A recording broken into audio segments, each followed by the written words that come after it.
After Bart's latest act of vandalism on the Springfield Elementary Puma statue lands him in trouble, Principal Skinner decides to deal with him and the rest of the school's troublemakers by taking them to Scared Spitlass, which is held in Springfield State Prison and is intended to scare kids into shaping up.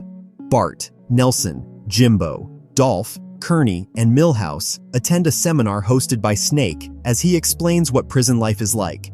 Then Chief Wiggum decides that all the kids attending the seminar should spend an hour in an actual prison cell. As Bart and Milhouse are placed in a cell, a very familiar inmate approaches it, Sideshow Bob. Desperate to avoid being caught and ended by his longtime enemy, Bart climbs through the bars and into a van which ends up in a prison work camp.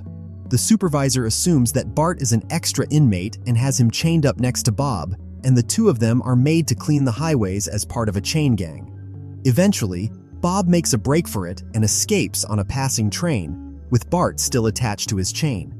Now, free of the work camp, Bob prepares to end Bart, but is stopped when Bart points out that Bob will be too slowed down from having to carry his corpse. Postponing his plan to end Bart until he can break the chain, Bob walks through the swamp with Bart until they reach a hardware store. However, Chief Wiggum is inside the store as he locked his keys in the police car and needs it opened, so Bob disguises himself by putting on a crusty hat, much to his disgust, and enters the store to obtain a hacksaw. Fortunately, his plan is foiled when Bart uses a vacuum cleaner to yank the hat off of Bob in front of Wiggum's eyes.